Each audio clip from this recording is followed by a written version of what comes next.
It's all about the jobs number today. The market is looking for the rate of job cuts to slow to the smallest drop in payrolls since March of 2008. So joining me now with his perspective and preview of the November jobs report is Robert Carnell of ING Financial Markets. Robert, good morning. Thank you for joining us. Morning. Your forecast of 165,000 losses is more pessimistic than the consensus. Why is that? I just really can't see any of the data that's come out over the month supporting anything other than a fairly small improvement. We've had quite a lot of stuff this week. We had the ADP employment report. That's been becoming a more and more accurate indicator for the payrolls change. That came in at something like minus 169.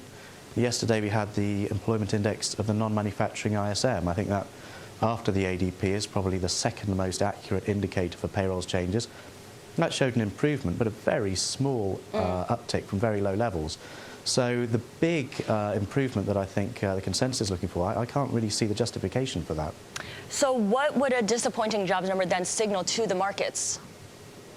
Well, at least this month they've got ahead of themselves and need to start being a bit more realistic.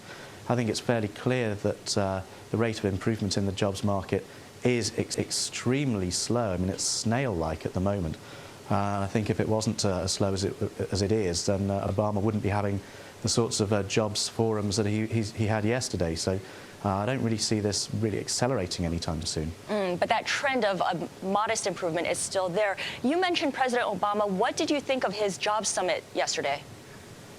Well, it's interesting. I think you also mentioned earlier in the show that there's talk of trying to find another sort of stimulus package, in particular one aimed specifically at the jobs market. Obama has been fairly categorical in saying no second stimulus package, but maybe in the guise of something like tax credits for firms employing people who've been unemployed for a certain period, something like that is possible. And of course, we have to think of the political timing of this. It's midterms next year.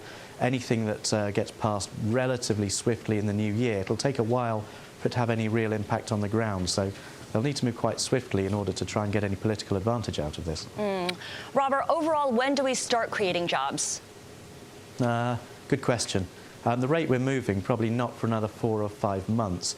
And then, of course, there's a slight lag between that and actually seeing the unemployment rate start to come down. You've got to create quite a lot of jobs just to get the unemployment rate to stop going up, because, of course, the labour force expands every month as well. So just stopping the decline in employment isn't enough. You need a bit more than that. So that may not happen until the middle of next year.